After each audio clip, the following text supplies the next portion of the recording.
Hello, anybody, somebody, nobody, whoever may never see this. This is Siegfried Alexander Faust, the Wiv, come back to you some more Warhammer 40k. So recently I had a bunch of thoughts swirling around, so I thought I'd make this video just to talk about some of them. So I got a request about reviewing some tournament armies, and I'm going to reply to that after this is finished, but I don't think I will. I might, maybe, but I don't really want to hold myself to that because it just kind of feels like being a dead horse. Like I'll probably just saying the same things over and over again. If I think something is inferior or superior, then my opinion isn't significantly going to change if I have objectional data.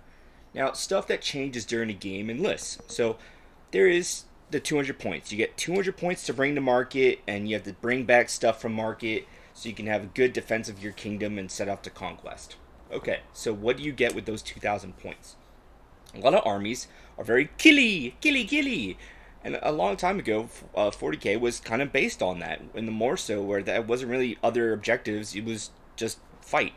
And, there's a simple beauty to that, and while I'm not really experienced in that, so, I can only say this with, only a bit of so say, is that I think it is better to have objectives because that gives more tactical acumen to a war versus a battle. And of course, that can be argued, and to each their own. I just personally like the idea that it's not 100% killy, but the game still mostly is. Where, in the sense that, yes, secondary is important, secondaries, etc., they can win or lose you the game, but most cases, the person who controls primaries and the board usually wins. Like, a vast majority of the times, that's what matters. And they usually do this because they kill their opponent. Some armies, the Necrons I think were closest. Necrons and original Dark Angel Deathwing, when it came out, were very close with their secondaries on being able to just do nothing, almost play pacifist, and just hold half the board, but through their secondaries actually be able to win. So that is a problem because you're not engaging with your opponent in a warlike game, etc. You could argue it's a pure defense, best offense, but come on, if you're literally not even shooting or like really trying to fight, you're just like AFK. That's stupid. It is not jingling keys. It is not an honorable battle. It is not bloody. It doesn't, I feel like, represent what 40k is. So, or even Warhammer. Literally, it's not war. I don't give a fuck. So, there's that. Now, I've also had a talk with someone else, which hopefully they're professional and we disagree on some things, and that could stay fine. But they brought up a good point, and I actually am going to change from my list because of their point of Harlequins. I thought that the leader for troops actually had a higher leadership characteristic than the regular players, and he doesn't. And since they have the same characteristics, I'll just remove the weapons from the lead player so he can soak another 1 damage hit if possible. That was actually great data that they provided for me, and I feel so embarrassed about that. However, they were saying like I should bring boats. I don't think I should bring boats. I think boats are very situationally bad. They have gone objectively worse. There's no room for argument there. Like their statistics got worse. It's not a matter of opinion, but they could still be good in some scenarios. A good situation I want to talk about is Imperial Fists. Imperial Fists kind of shit on, they're not really valued. And I run Stern Guards instead of Terminators. Terminators will automatically get the Bolter Discipline, so they're already getting 4 shots instead of the 2, which further compounds their extra hits with rolling exploding 6s, which is very good.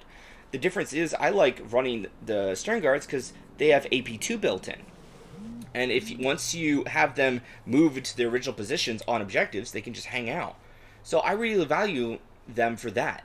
So there is an argument to be made on both sides, and in some situations, Stern Guard will be better. In other situations, the Terminators will be better. So the meta would be is finding either against the overall average amount of opponents you will face, what would be the better pick, along with the overall average and the winning tournament bracket. So there's a difference between the average amount of players, what list they bring and tactics used, and high end. High end, having being able to make use of obscuring and go fast, having high maneuverability is far more valued because it is assumed that the players are high more skill level, and the room for error is very small. And so being able to more so guarantee getting the jump on your opponent further compounds you getting less diminishing returns and higher snowball value.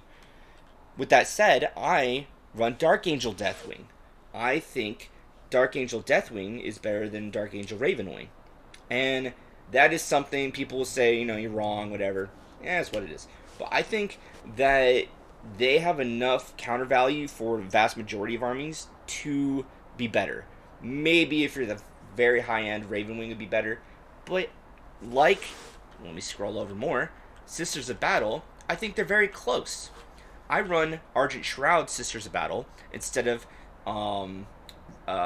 Bloody Rose. Bloody Rose is still good. I do not think it is, subjectively, I do not believe it is the number one Sisters list now. However, with that said, I'm not saying like it's 99% to 1% or 100 to 0. No. It's like 51 to 49. Same with Dark Angel Deathwing. There's very many lists where they're similar. I just think it's a bit better. They're both very good lists. Some could be wildly different. Like, I disagree with a lot of Iron Hand players, but there's some value there. I want to go over all these lists, kind of just some hot takes and stuff on my mind. So tournament players will value more so maneuverability. They will possibly value more the meta picks versus off meta picks. Something that's again funny that I've poked fun at the past and before is the fact that what's a good army against Harlequins? Fucking Imperial Fists. Especially if you run the Terminators instead of the Stern Guards, actually, because you just need a volley of fire, and so they could actually kill them quite efficiently, more so than other armies, which is quite funny in my opinion. It's very funny. But alas, that's an anti-meta pick. If you fight anything besides the meta, then they're very subpar. And so that's just a situation that could be a problem. Another thing is that I am not immune to bias. I definitely have some bias, and it's hard for me, and like other people, to like break through our own barriers. If someone says, well, no, you're wrong, it's like, fuck you, no, I'm not wrong. It's like, I disagree with the boat thing, but I took a look, and I was like, you know what? This dude's right. I should change my lead player weapon. And he can still think I'm wrong about the boats, just like I will think they are wrong about the boats. But some stuff that is like a good presentation of this is the Terminator nonsense, where you run Master Possession and Dark Apostle with the Terminators, Marcus Lanesh, and their all their buffs in the Black Room Damnation. This is very, very good. And so it becomes a problem where I have Possessed and this shit in almost every CSM list, which ruins any kind of unique flavor they have because it's just a very good freaking combination. So they all kind of look the same, because why would I not run something good? And so it's a problem with 40k, and perhaps it's, also a similar thing with mindset, with like Harlequin Skyweavers and playstyles, where things have changed over time, and people maybe don't want to like accept change or stuff because it's lame in some ways, or or they are like, let's say there's also a problem of opponents. If you play at a local game store, then you're playing at that local game store.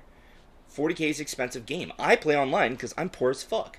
So if you play against the same people with the same list, same armies, etc., it is not unheard of, especially if you're trying to be more competitive, thus win, that you build a counter action list to their list.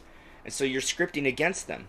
Now, that is seen as BM, but, I kind of see it also like, well, then they're going to spend money, you're going to spend money. It's good for the hobby. It's a commercial practice after all. And people will expand their list, they'll keep thinking, and, it's whetstone on whetstone, brother against brother, where you're actually sharpening each other's war building skills and war theory crafting skills, which, that's good. It could be upsetting because people like to win, I get it. Or, you might have a lot of, faith in your army, or you love their lore, and so it could be upsetting in some ways. Like, hell, the other sisters lists, I just don't respect them, but damn, they look beautiful for their art style. So, it just kind of is what it is. And so, it kind of embrace feedback, with a grain of salt, but, embrace it. And your opponent could be wrong. It depends on who you're fighting. If they say, well, I've only ever had this come up, Well, it's like, well, maybe it's the type of opponent you're facing, or there's local stuff, or you're based on high tier gameplay versus overall average gameplay. Another instance I like to talk about is when people just praise metadata, aka tournament data, as a holy scripture. Jesus fucking Christ. Break through your barrier. So, like, yes, that's good data.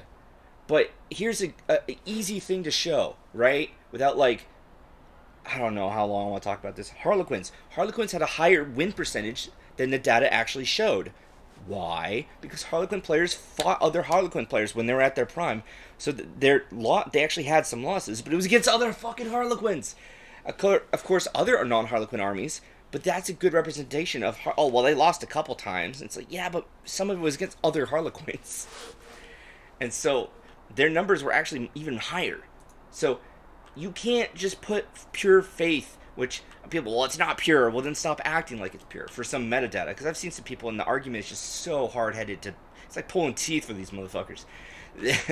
That it's like Imperial Fists. Yes, one of the worst, but they have value as an anti-meta, ironically, against one of the meta factions, which was pretty funny. But it's like if you're a leper if you talk about it. Now... and I'm sure someone might try to fucking argue with me about that, which if they do, then they're already missing the entire point of what I just fucking said. So, some opponents you face, or some armies, can be built and played different ways, and there are many variables. The variables of your board, the skill levels, if you know your opponent's list beforehand and you counterpick, etc., or if they do. Many things can come into play. And depending on what your opponent bring, you will have more or less in value in your units. Now, with that out of the way, I want to talk about some other hot takes for me. So some hot takes is for my Iron Hands, you'll notice there's no dreadnoughts. Furthermore, I have a successor chapter because I only have 2 things here that benefit from the secondary portion of the main chapter tactic, which is the double wounds. Everything here will get the 6 up Feel No Pain, but these are coming in as strategic reserves, so they'll be safe anyway. And I'd rather have light cover and reroll 2s. Basically, I get a free reroll built in as well with Master Artisans. I feel that there's more value in this for more general matchups. Now, of course, Nuffle / Dicebox / the Dice Sama can possibly roll you a million 6s, and it's technically 1 out of 6. You know, it's like 18% or some shit on what your chances are to get that. And so, there is, within reasons, actually 16.5%, whatever, to shrug some damage depending on what your opponent brings.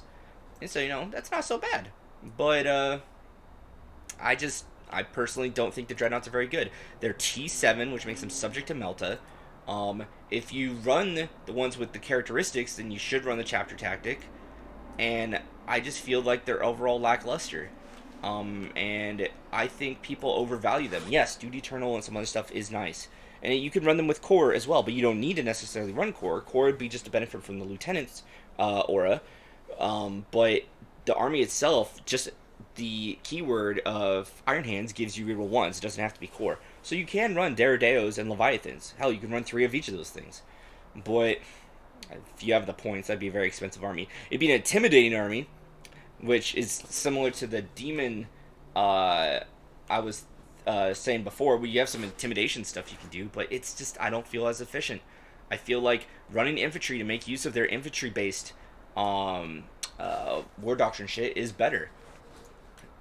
Now, with that said, some other hot takes. I, for the longest time, was playing with a shit ton of Brood Brothers. Over half my army was Astra Militarum, aka Imperial Guard, because it's the Marker Light situation. I've touched on this for some of these armies for their own videos. That I just want to go over now on my hot takes. That I felt like a lot of the mechanics used to make your shit not suck, your shit less shitty, for Genestealer Cult was just not worth just bringing something numerically superior, aka guard stuff. However, with all the changes, I feel like this is no longer the case, unfortunately.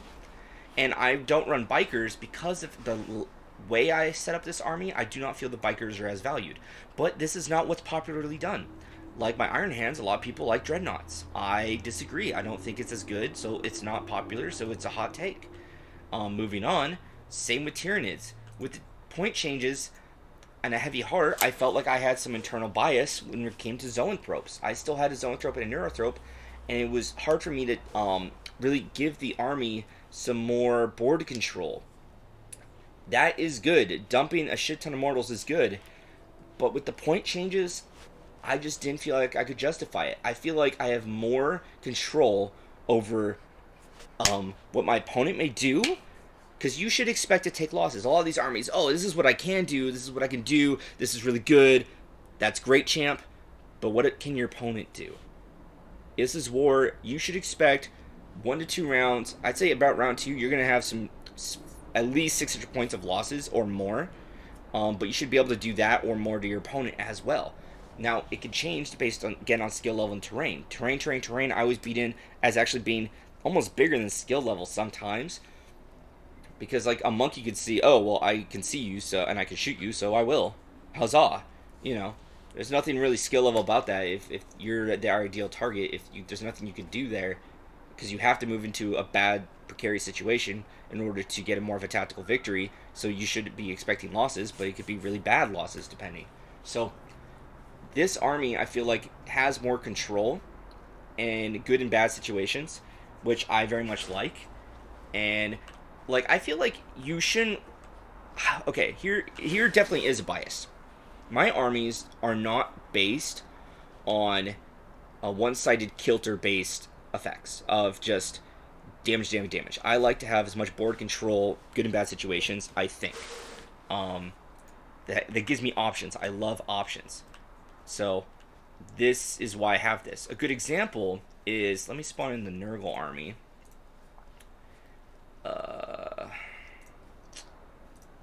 I mentioned before that I had a change up with my Demon Undivided army where it was actually, with the Flamers being nerfed, I had like 3 fucking... Hey, stop it. Come on. 3 Soul Grinders in here as well, and just some Screamers and a Fate Skimmer. This is a fucking force to be reckoned with. This is goddamn intimidating. But... And it's a big Nurgle butt. It's got shit for control. It's got no fucking obsec, and while it has kill power, if your opponent has a couple fucking brain cells and they didn't build the exact kind of weird-ass army, they should easily control the primaries. And then, that's without being said, they're doing secondaries as well. You can make, oh, I'm scoring some secondaries, and, you know, it's like, okay, but secondaries don't win the fucking game. From 9 times out of 10. And even then, it's because the primaries have to be relatively close.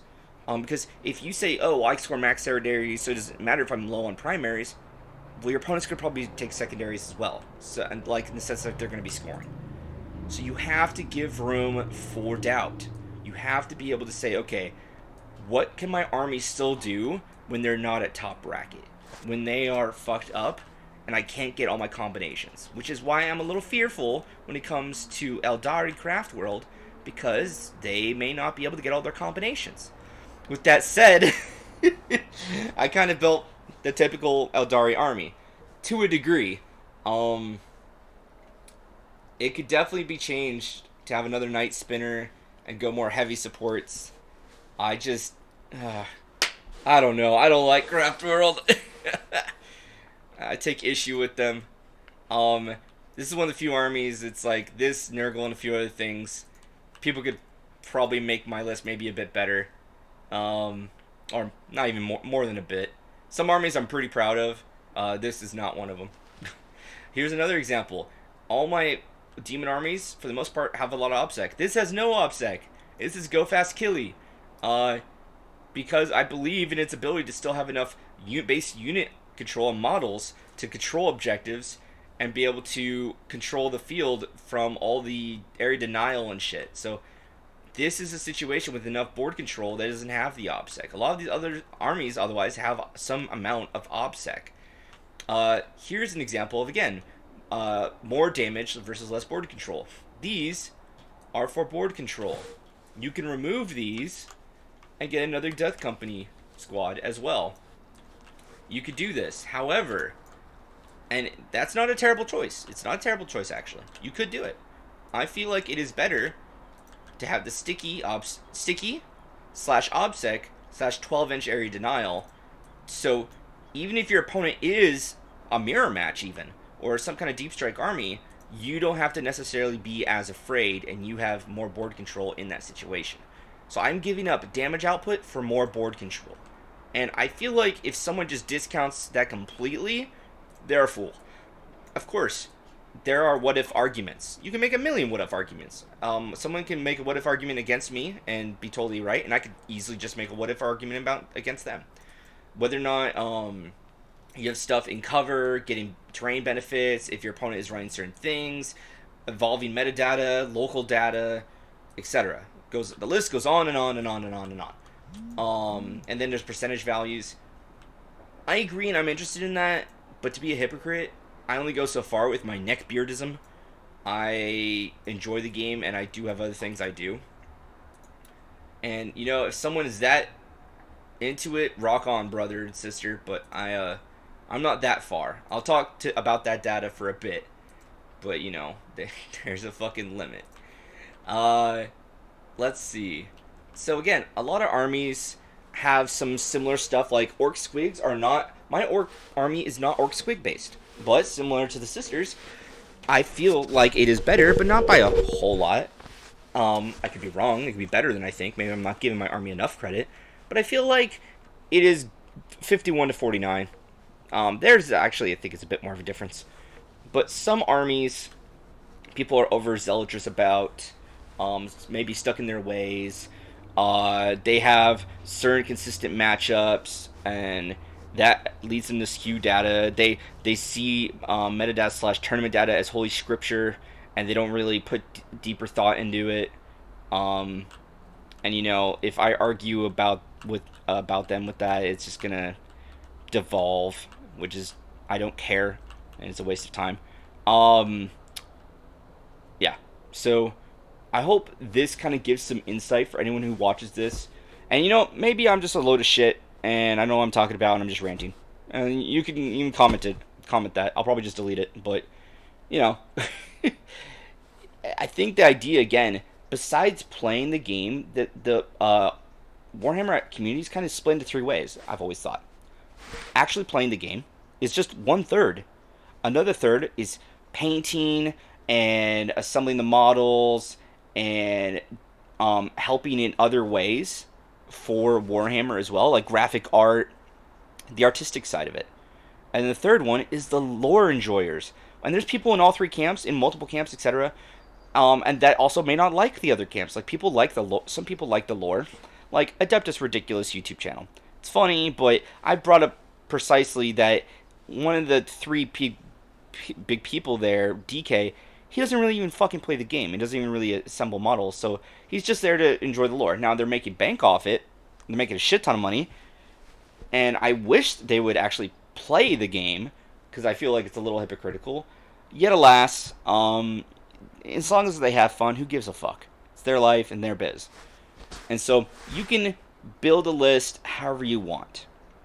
There is some objective stuff where some stuff is better than others, like statistically, but there's, again, matchups, the dice, look at the dice, and terrain, where a lot, you have to put your foot down. If your opponent doesn't put enough terrain down or puts way too much, bring up the core book quarter map size recommendation as official ruling, and then go from there, because some people and their shit ton of terrain, man, I fucking tell you. I've seen some egregious examples where it's just like, oh, there's some shooting lanes, and it's like the perimeter of the map, and then there's like shit tons of light cover obscuring, so it's just all melee army based map. It's like, and then they, like, you know, sigh, okay, I guess I could play something else. It's like, bro, are you serious right now? I guess that's like something I've bottled in as rage. I'm like, what is this? Oh, I actually have some more hot takes. or one last hot take, I guess. Uh, I don't run Cult of Duplicity.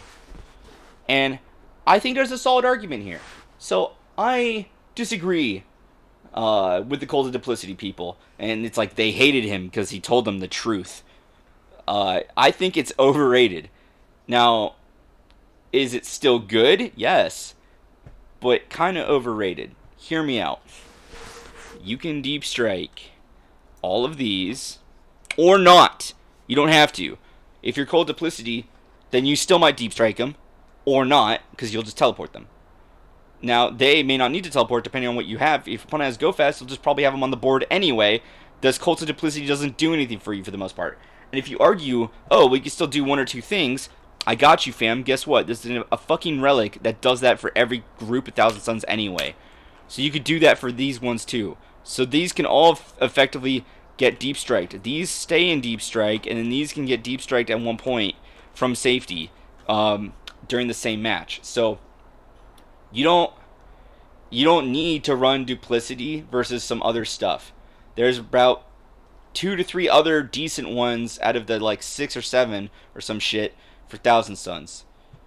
I am Magic because it gets me ass blast, and I like a blast in that ass. It's an extra bit of damage output you can use, which is great. I like having damage. Maybe that's just me. Maybe you don't like doing damage. To each their own. And I know it's a little cocky, but like, I don't feel like anyone even hears that side of the argument, so I'm really annoyed by it. It just, I don't know. It literally feels like I tell them the truth, and thus they hate me for it. It just, I don't know. Let's see. I don't think I have many other hot takes. Like, a lot of the CSM lists have clones, Emperor's Children. I feel like it's fun to run a lot of Blastmasters. Death Guard, I run a lot of Mephitic Blight Haulers, but you can just run a lot of infantry as well. I feel like the infantry units are actually maybe better than the Terminators. That's a hot take, I guess.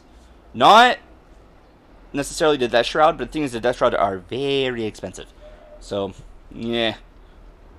I think that's all of that, basically, for Chaos. And it's better to run a lot of Small Knights for Chaos Knights. A lot of the armies of Renown are kind of just shit right now. Like, they've just been surpassed, or they were never that great to begin with. As I said, I like Deathwing Dark Angels more than Ravenwing. A lot of the fucking neckbeards are cooming over Ravenwing. I feel like it's a little overrated. I feel like they might think Ravenwing are vastly superior, and you know what? Maybe I'm wrong, but I'm not wrong by vastly. I'll hold my fucking hill on that point against these heretics. They are maybe 51 to 49% against Deathwing, but I believe it is the opposite for a majority of matchups. And let's see, Grey Knights. With the removal of AOC, I think it is good to bring back the Nemesis Dread Knights. I know other people might not feel that way. Imperial Fist, I run Stern Veteran versus Terminators. That's a quite reasonable argument. I already talked about Iron Hands. Let's see. Sister Battle, I already talked about. My Space Wolf army is a little weird, so there's argument to be made there. Ultramarines, making use of the new Devastator. They're like hybrid Iron Hands, Space Wolf, just diet version. Just low-key diet version of those armies. Craft World, I don't have the big Psychic Bomb. I'm based on buffing the army and making use of Fire and Fade and stuff, but that is what that is. I don't know. If your opponent underestimates them, they'll delete shit. They're excellent elite killers. One big spooky target, goodbye. They're great at that. Yeah, I don't know. They have too many combos that are like have necessary lich pins. Drukhari, I didn't really talk about my Drukhari list, but ever since the flyer nerf, I removed the bombers, which is big sad because I love the bombers. Gene Stroke talked about, Harlequins talked about, Leagues of Voton. So they've dropped, actually, like, I saw... The metadata, the tournament data shows technically that they've dropped to like 38%. Before they were a winning faction. Um, that winning data that I've seen before was the melee-based LOV, not Greater Thurian League for the most part. I forget if it's Ymir is the melee one. I think it is, which is cool. That's all giants and stuff. Now, I think they were a bit over nerfed. That's a hot take. I'm well aware. Not for their, like, constantly doing the Magnum Rail stuff. That's not what the fuck I'm talking about. That needed to be put in its place. But the points are, I think, overdoing it. Let's see. I don't have any katana in my Necrons. If your opponent doesn't have vehicles, I feel like you're losing out if you bring the Void Dragon. Even then, I feel like you can compensate other ways. The Nightbringer is just so fucking slow. Him and the Void Dragon, I wish they were faster. I wish they had a changed movement characteristic of just like plus 3 inches. I wish they had plus 2 to 3 inches. More so 3. They're just too slow for me to like put value in them. And I've had weird instances where they actually just get destroyed in one round, where I highly doubt it's possible, but they do it. My opponents have gone lucky, and then it's such a devastating loss compared to other units in the army. Tau. I don't run Farside Enclaves. I know they're popular, but I feel like Tau side is the way to go right now. I'd be open to be proven wrong, but I really don't see it. And Tyranids, I don't run Zoanthropes, but I've talked about that. I think it's a majority of my hot takes. Let's see. This has probably already gone on for quite a minute. Yeah, 31 minutes. Let's see. Is there anything else? I don't think Grey Knights and Thousand Suns are necessarily as bad as people think. A lot of these fucking Thousand Suns are still worshipping duplicity like it's the best thing since sliced bread. And if people are gonna have that opinion, then and their armies aren't doing well, then I don't know what to say, champ. And Grey Knights, people hated on the troops. They're more expensive than a lot of other stuff, but the thing is they dealt 2 damage with their Nemesis weapons, and they had ways to buff up the Nemesis weapons. And for some reason, whenever anyone was shitting on the troop choices, they never talked about that. And also, it was the one army that, as a troop choice, back when battalions were relevant, etc., where you could bring Terminators as a troop. God damn, they were loving AOC. Nobody was talking about it. So, for these big name channels, that makes me a little disheartened when I see some major things like that. I'm a fucking nobody. And so when I see stuff like that, I'm like, okay, that's interesting. So, I don't know. Give people a grain of salt when they talk about shit like that. And, you know, a good way to do things as well is... I know this is super painful and unheard of if you're playing IRL, but there's a lot of dice simulators out there, but this is just, I think, a superior version because you can just grab an army and just sim it out for yourself right here, just like this. Be like, okay, I think my army's good. Let's actually see if it is. Alright, these are the hit rolls. Realistically, I'd have this aura or this stratagem in play, blah blah blah, for at least round 1. Blah blah blah blah blah. Okay, this is how I do. Okay, and then so this is going to do this, and then these have some kind of effect, these miss, okay, and then I do wounds. Okay, cool. So you can sim stuff so quickly, sim out stuff. Like, I had a Tau Flamer-based army. That was a hot take. It's not my Tau list anymore, but I was like, this is pretty good. And I uploaded a video about it a while back, because you had, before Tzeentch Flamers, this thing was absurd. To give an example, Tau need marker lights? Not with Flamers, they don't. And so you have 6 dudes with 3 Flamers each. Now let's actually get an average.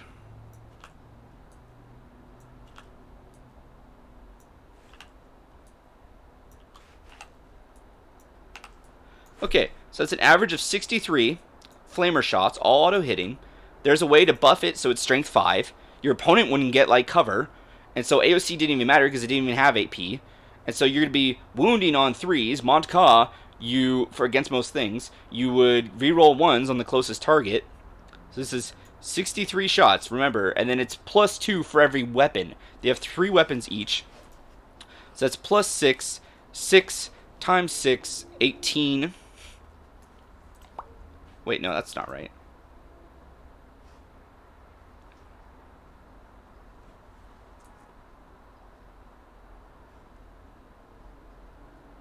Was it +2 or +3? Pretty sure it's +2. Okay, yeah, so 6 times 6, yeah, 18. 18 shots. So you have a mighty... Wait, what? Is my math broken right now? Did my brain just die? I need to look something up. I am losing my mind.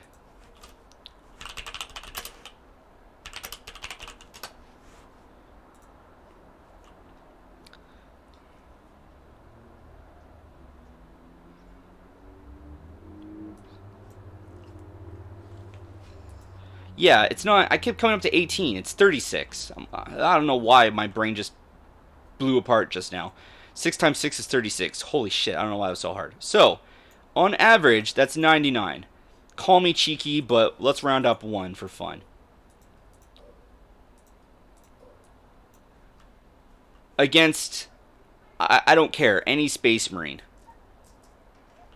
Hell, we can even say that they're Terminators.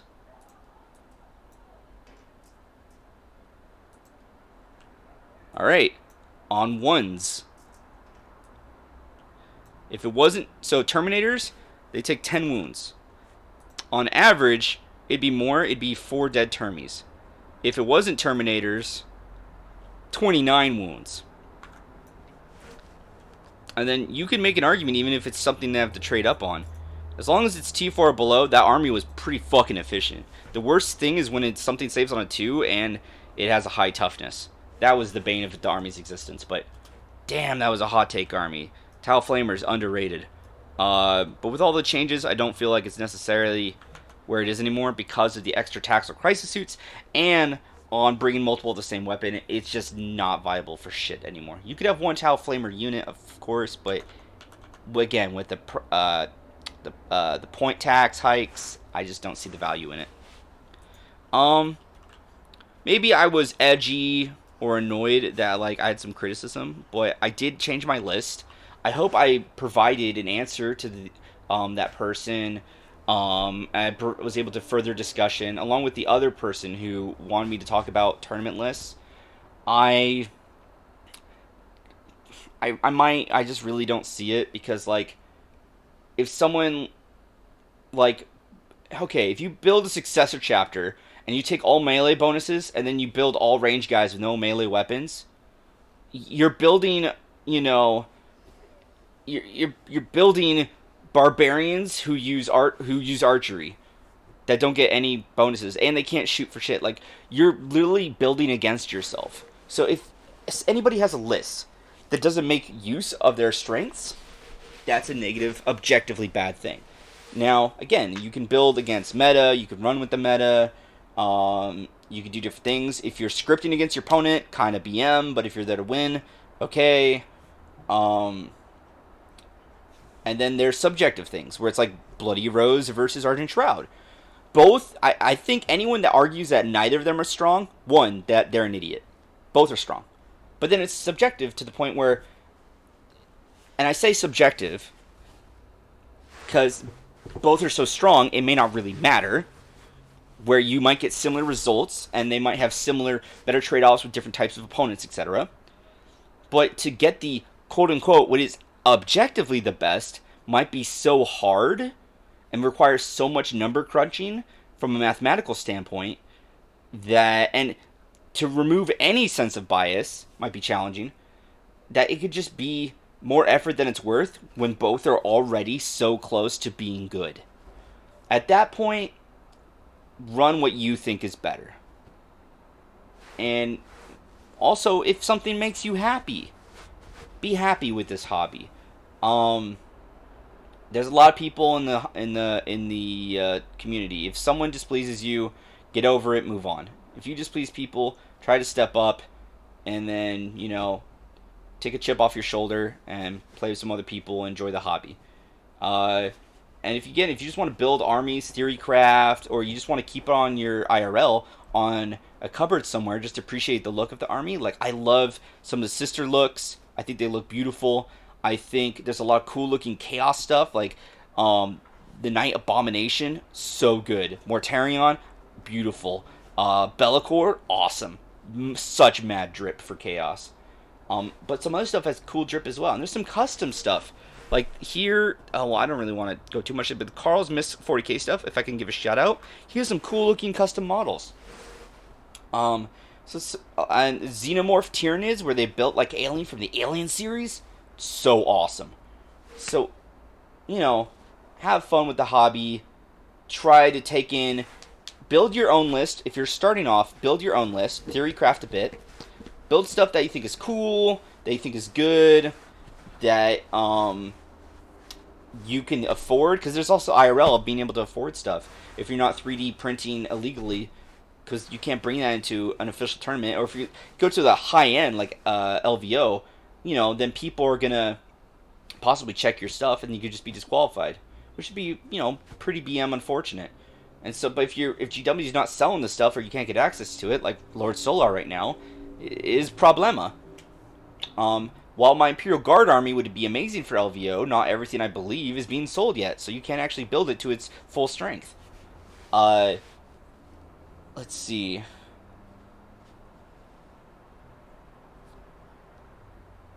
I think that's the gist of it. If people want me to review your army, that's not going to be any different from, tournament thing. I'll just I'm not going to do a long-ass video unless I'm paid to, which that's the whole thing on my Patreon. I will just give a quick, my glancing thoughts on an army. And some stuff like Necrons. I feel like my Necron army is not as killy as it could be. That's because it takes far more advantage of the Nihilek now, objective, secured stuff. So, you could make the argument of building more killy or board control-y in different ways, instead of the way I have it set up. And, then that compensates why your list is different in those ways. Or, if you want to build a more of a seesaw army list, seesaw in the sense that's more glass cannon, where you're very reliant on certain things. I think my way of saying it, the craft world playstyle, you're very reliant on certain things falling into place. And if they do, then you're rewarded for it. You're building orc shooting, but not when it's good orc shooting. Not when it was good DACA. Like, every army in the game is great if everything works perfectly. No fucking shit. But you shouldn't play to expect that to happen. But nonetheless, if you do play like you expect it to happen and it happens, well, then it happened. It's like saying you shouldn't waste money on the lottery, but then if you don't win. It's it's one of those things where it's like, all right, motherfucker. So, at that point, I don't think you should be a sore loser if you lose, because you're playing very flip-floppy. And, if it shakes up the meta, I'm all for it. But I don't really play like that for the most part. But I'll be damned that sometimes it is fun. It is fun to play off kilter, to just run at your opponent with every army in the game as if you're an orc. Like, it is so fun. But yeah, that's a thing. I don't know about that. Not very poggers.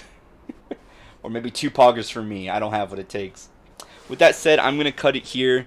If you do like my content, I have been really thinking about making some review videos for some light novels and some manga and anime.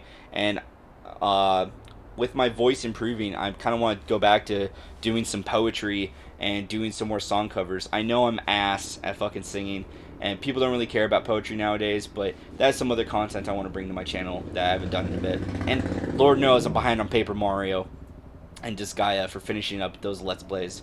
With that said, please like, share, subscribe. Pass on this channel to other people if you think they might be entertained or have thoughts to give, etc. for Warhammer or other content. Yeah.